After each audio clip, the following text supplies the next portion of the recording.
Have you ever climbed into a classic car and found a button, a lever, or some mysterious little compartment and thought, what on earth is that for? Cars used to come loaded with features that would absolutely baffle anyone under 30 today.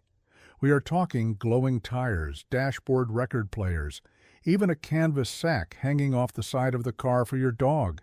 No, seriously, today we are counting down 25 mysterious car features that have completely vanished from modern vehicles. Some were genius, some were bizarre, and some you will just have to hear it to believe it. If you enjoy this kind of deep dive, hit that like button and subscribe so you do not miss what comes next. Let us get into it. Number 25. The manual choke cable.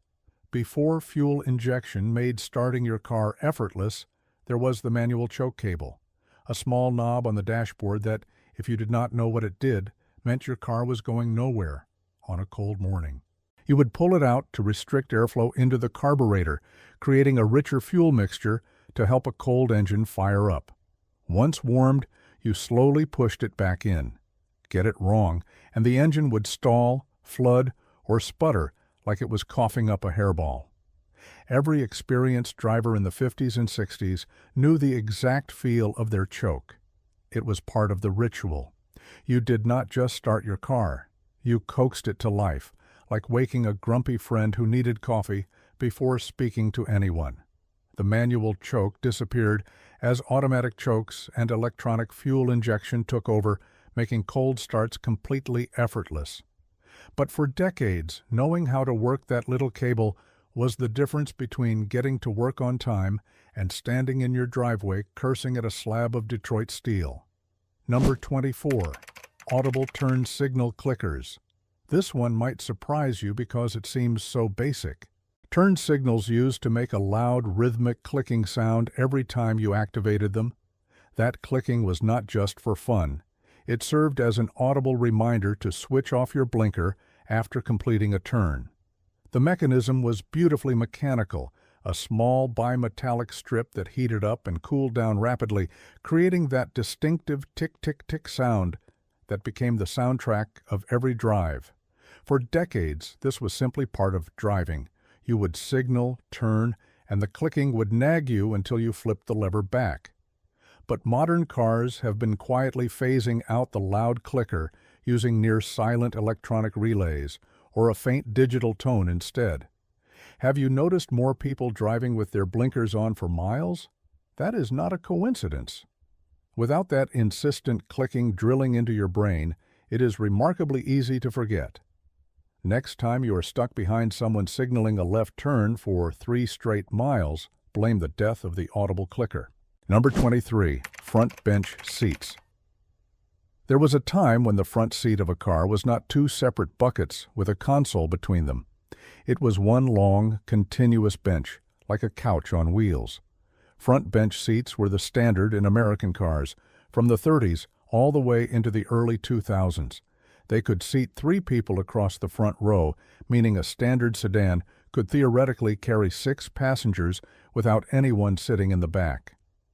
Date night in the 50s basically meant your girl could slide right over next to you, which was kind of the whole point. Bench seats were comfortable, practical, and gave cars that living room on wheels feel. But they disappeared for important reasons. Airbags work best directly in front of a passenger, and fitting one for a middle front seat where the radio sits was essentially impossible. Bucket seats also allowed center consoles with cup holders, storage, and armrests. The Chevrolet Impala and Toyota Avalon were among the last holdouts, offering bench seats into the early 2000s. But the era of squeezing 3 across the front is gone for good. Number 22. The cigarette lighter and ashtray. If you are under 25, there is a solid chance you have plugged your phone charger into a round port in your car without ever knowing its original purpose. That 12-volt outlet used to house a push-in cigarette lighter, a coil of metal that glowed red hot when you pressed it in and waited a few seconds. Right next to it, built into the dashboard or door panel, was an ashtray. Every car had one, some had several. Back when smoking was as common as breathing, these were essential features designed into every model from economy compacts to luxury sedans. The ashtrays were surprisingly well engineered with spring-loaded lids and built-in snuffers. Non-smokers loved them as coin holders. As smoking rates declined and health awareness grew, manufacturers quietly removed ashtrays in the late 90s. The lighter ports remained, repurposed as power outlets for gadgets. Some manufacturers still offer an optional smoker's package with a lighter and cup-holder-mounted ashtray, but it is a far cry from the days when every car rolled off the lot, ready for a 2-pack-a-day habit. Number 21. The power antenna. Remember when turning on your car radio triggered something magical? A sleek metal rod would slowly rise from the fender, telescoping upward like a little mechanical salute to the airwaves. That was the power antenna, and it was one of the coolest things about getting into a car. These motorized masts retracted when the radio was off, keeping the car looking clean and aerodynamic, and protected from vandals who thought snapping them off was hilarious. The moment you hit the power button, up it went with a satisfying whirring sound. The problem was reliability. In cold climates, ice and snow froze the telescoping sections, and the small motor would burn out trying to force them up. Car washes were another enemy, bending or ripping masts off entirely. As satellite radio and digital broadcasting became standard, tall antenna masts became unnecessary. Modern shark fin antennas and windshield-embedded wires work better and never jam. But there was something undeniably cool about watching that antenna rise like a periscope every time you wanted to hear your favorite station. Number 20. Built-in car phones. Long before smartphones existed, having a phone in your car was the ultimate power move. In the 80s and early 90s, built-in car phones were the height of luxury and status. They were hardwired into the vehicle with a chunky handset on the center console and a large transceiver hidden in the trunk. The BMW 7 Series, Cadillac DeVille, and Mercedes S-Class all offered them as premium options. Business executives loved them because they could close deals from the highway.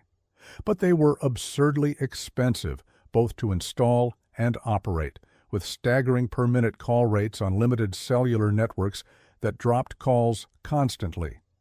Then, almost overnight, handheld mobile phones became affordable and portable enough to make car phones completely pointless. Why have a phone bolted to your dashboard when you could carry one in your pocket? By the late 90s, car phones were relics of a time when being reachable on the road was a luxury rather than a constant expectation. Number 19. The in-car fax machine. If built-in car phones were peak 80s excess, allow me to introduce the in-car fax machine. Yes, this was real. In 1988, Cadillac offered a fax machine as an option in the Seville, aimed at business professionals who apparently could not wait until the office to send a document. You could send and receive faxes while cruising down the interstate, because nothing says productivity like feeding paper into a machine while navigating traffic. The technology was bulky, unreliable, and comically impractical for automotive use. It required a stable connection that cellular networks of the time could barely provide, and it was rendered obsolete almost immediately. Mobile phones evolved, email emerged, and the fax became a dinosaur even in offices, let alone in cars. The in-car fax machine stands as one of the shortest-lived automotive features ever conceived, a perfect snapshot of a moment when technology moved faster than anyone could predict. Number 18. Cassette and 8-track players. For decades, physical media ruled the dashboard. First came the 8-track player in the 60s, a chunky cartridge system that let drivers listen to albums on the go for the first time. Revolutionary, but deeply flawed. Tapes jammed, sound quality was inconsistent, and albums were divided into 4 programs, meaning songs would sometimes fade out mid-verse and resume after a loud click. Then came the cassette in the 70s, smaller, more reliable, and the undisputed king of car audio for nearly 2 decades. The mixtape became an art form. Road trips were defined by which cassettes you packed, but technology marches on. CDs replaced cassettes in the 90s, and digital streaming killed physical media entirely. The last factory cassette player appeared in the 2010 Lexus SC430. Today, most new cars lack even a CD slot. USB ports and Bluetooth have taken over, and the art of the mixtape has been replaced by sharing a playlist link. Number 17, headlight wipers. This one sounds made up, but it was absolutely real and surprisingly practical. Headlight wipers were tiny wiper mechanisms mounted directly on headlight lenses, sweeping back and forth to keep them clean during bad weather. They were most common on European cars, particularly Volvos, Saabs, and Mercedes models from the 70s through the 90s. In Scandinavian countries where road salt and mud coat headlights within minutes, these little wipers were genuinely useful. Some versions included washer jets that sprayed cleaning fluid onto the lens before the blade swept across. As headlight technology evolved to aerodynamic polycarbonate lenses, the mounting points became impractical. Modern systems use high-pressure jets hidden behind bumper flaps. They work fine, but they completely lack the charm of watching those tiny wipers dutifully sweeping back and forth on your headlights like miniature versions of the ones on your windshield. Number 16. Swivel seats. Getting in and out of a car is something most people take for granted. But in the late 50s, Chrysler decided to make it effortless. They introduced swivel seats, front seats that rotated toward the door when you opened it, letting you step in and out like a talk show host sitting down for an interview. The Chrysler Imperial and Chevrolet Monte Carlo offered this feature, a hit with older drivers and anyone who wanted to feel like royalty entering their vehicle. The seats pivoted outward. You sat down, swung your legs in, and rotated back to face the dashboard. Elegant, practical, and surprisingly smooth. But crash testing revealed swivel seats performed poorly in collisions. The rotating mechanism added complexity and weight, and as seatbelt and airbag requirements grew stricter, fixed seats proved far safer. The swivel seat quietly vanished by the mid-60s, leaving behind the memory of a time when getting into a car felt like boarding a first-class cabin. Number 15. Automatic seat belts. In the late 80s and early 90s, closing the door in certain cars triggered something strange. A motorized seatbelt would slide along a track mounted on the doorframe and windshield pillar, pulling the shoulder strap across your chest automatically. The car was hugging you whether you wanted it or not. These were a response to federal regulations requiring passive restraint systems. Manufacturers had 2 options: install airbags or automatic seatbelts.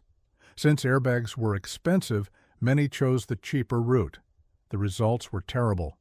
The belts were clunky, uncomfortable, and caught clothing and hair. Worse, they only secured the shoulder strap automatically, leaving the lap belt for drivers to buckle themselves, which many simply did not do. In accidents where doors buckled open, the belt released entirely. Cars like the Ford Escort and Honda Civic became infamous for these contraptions. Once airbags became mandatory and affordable, automatic seatbelts vanished and absolutely nobody missed them. Number 14. The floor-mounted dimmer switch. Here is one that will make younger drivers do a double take. The switch controlling your headlight brightness used to be on the floor, not the steering column, the floor. From the 20s through the 70s, the dimmer switch was a small button near the driver's left foot.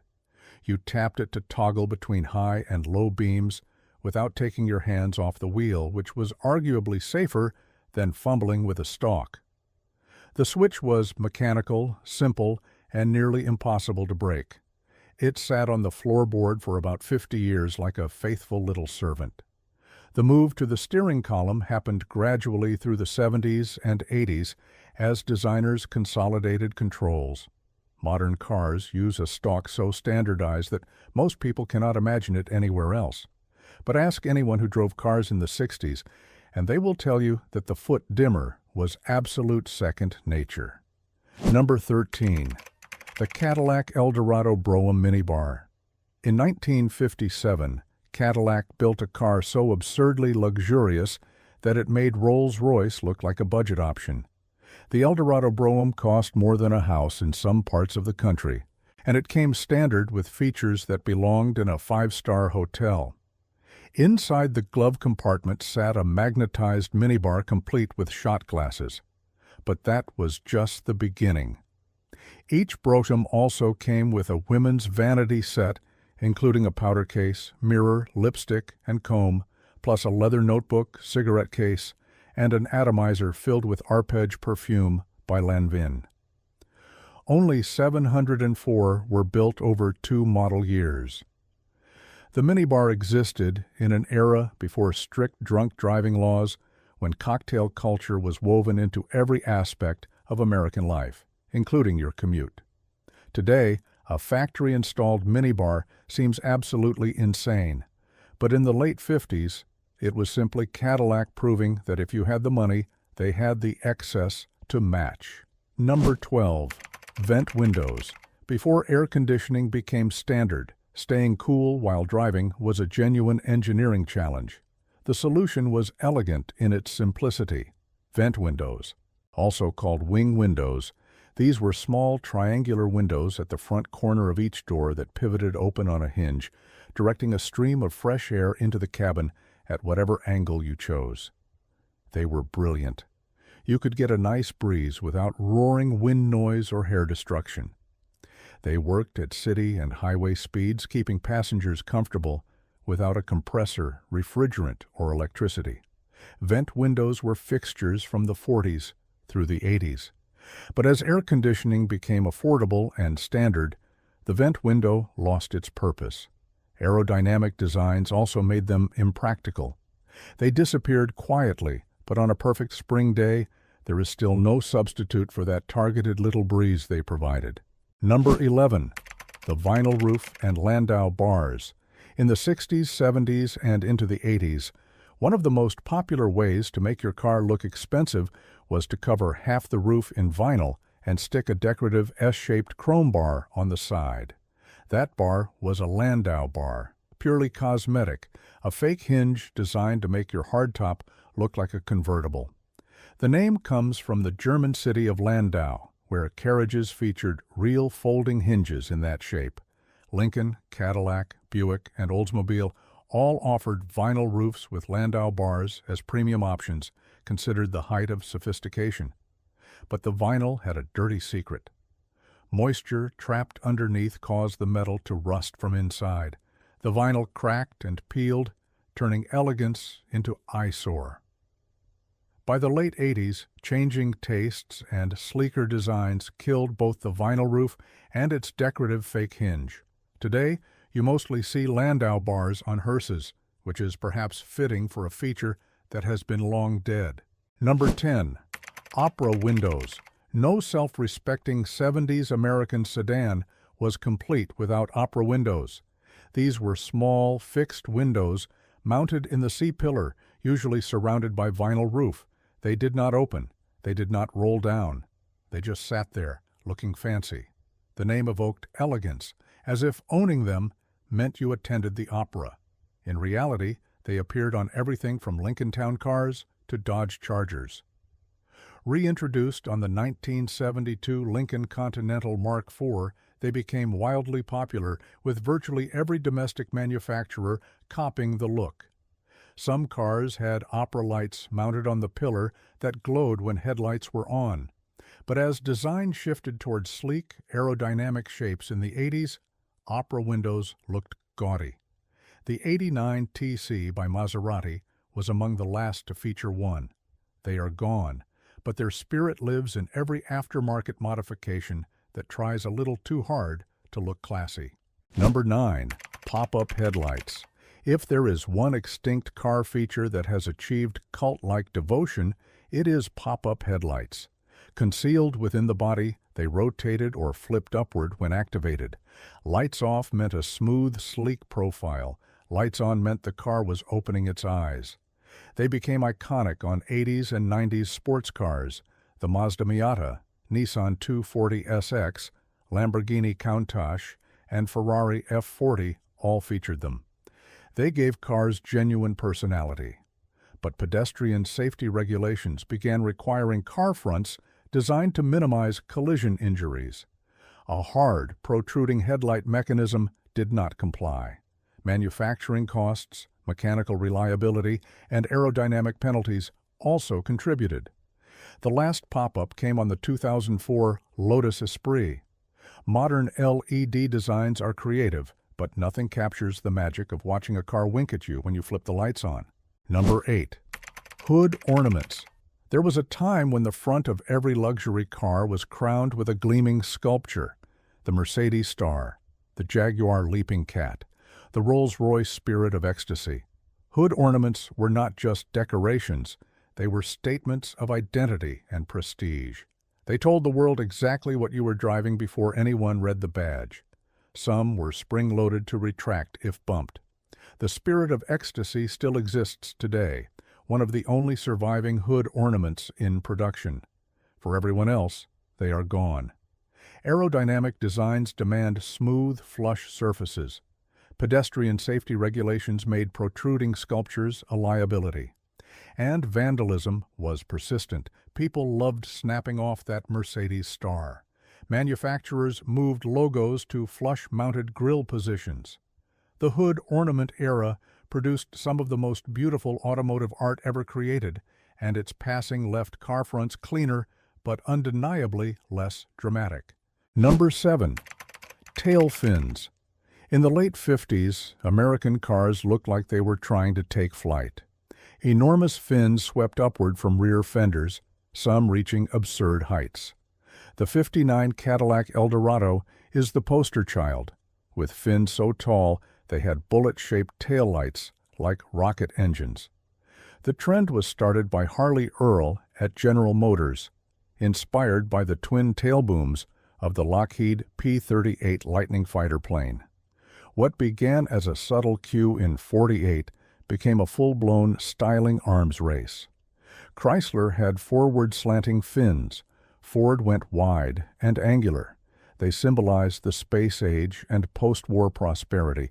But by the early '60s, tastes shifted toward cleaner designs.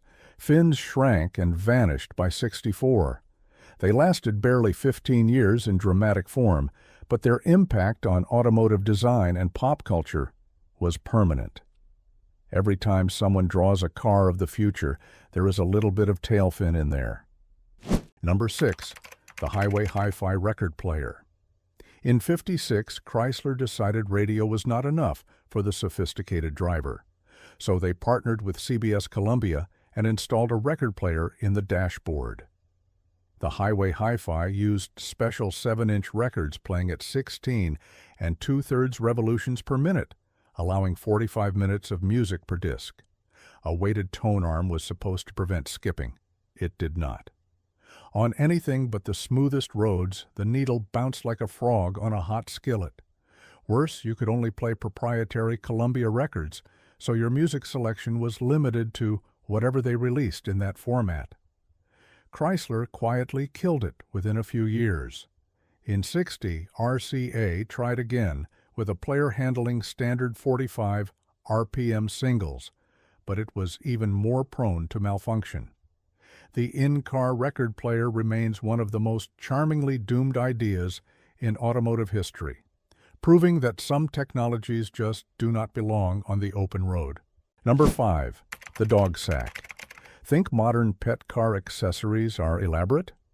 In the '30s, there was the dog sack, a canvas bag attached to the outside of the car, hooked to the running board at the bottom, and clipped to the lower edge of an open window at the top.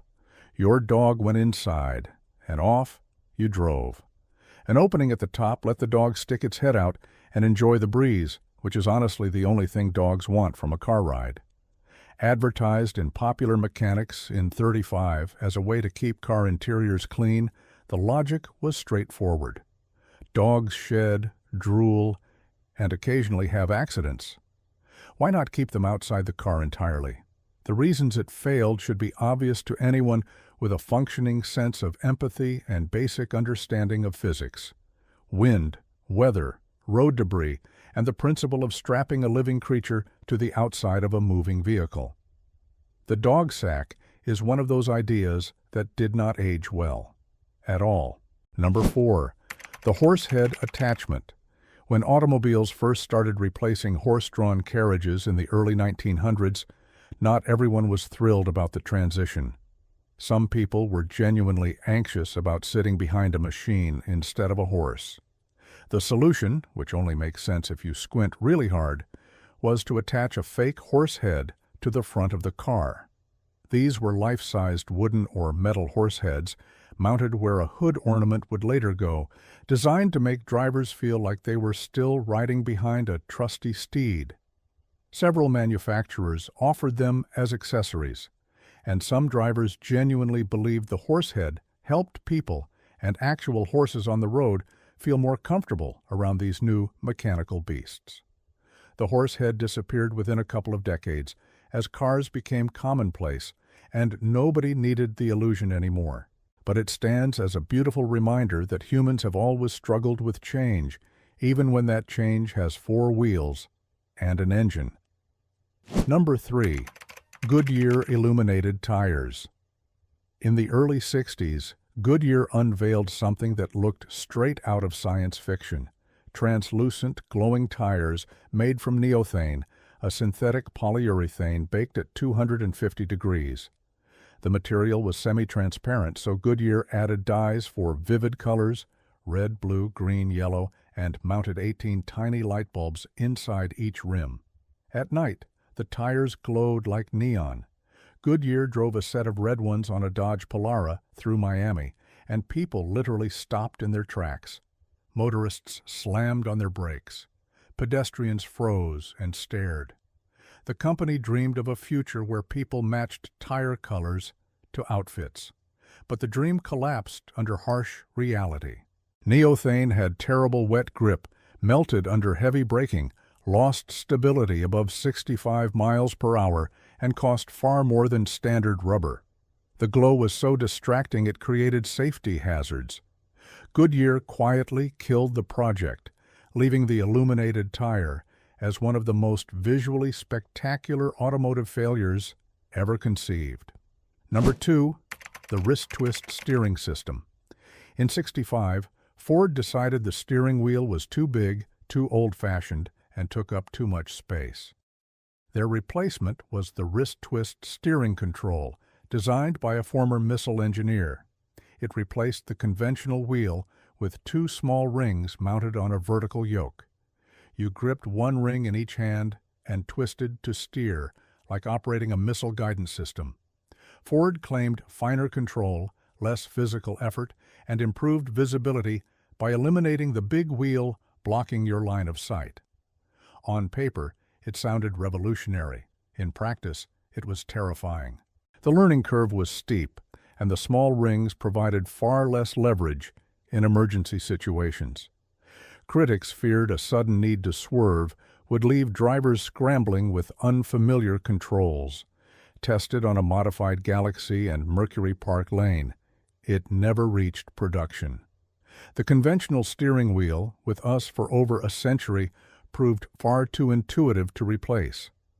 The wrist twist remains a fascinating what-if, a glimpse into an alternate automotive future where we all steered like fighter pilots. Number 1. The chin alarm. And our number 1 spot goes to the strangest safety device ever conceived for an automobile. In the 1930s, falling asleep at the wheel was a well-known and deadly problem, but the solutions were creative. Enter the chin alarm. This was a small device attached to the front of the driver's clothing, right beneath the chin. It worked on a simple principle. When a driver was alert, their head stayed upright. When they dozed off, their head nodded forward, pressing against the device and triggering a bell or electrical buzzer that would jolt them awake. That was the whole system. A buzzer strapped to your chest that screamed at you when your chin dropped.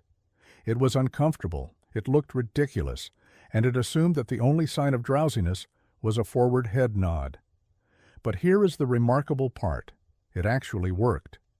At least enough that variations appeared for decades before modern lane departure warnings and drowsy driver detection systems replaced it with cameras and algorithms. The chin alarm is gone now, replaced by technology that monitors your eye movements and steering patterns without strapping anything to your body. But somewhere in the 30s, some tired driver on a dark highway owed his life to a little bell under his chin. And honestly, that is worth remembering. And there you have it, 25 mysterious car features that have completely vanished from modern vehicles. From glowing tires and dashboard record players to fake horse heads and dog sacks hanging off the side of the car, the history of the automobile is full of ideas that were equal parts genius and insanity. Which one blew your mind the most? Did we miss any weird ones? Drop your thoughts in the comments section below. We would love to hear about the strangest car feature you have ever encountered. If you enjoyed this ride through automotive history, go ahead and smash that like button, subscribe, and hit the notification bell so you never miss another video. Thanks for watching, and we will see you next time.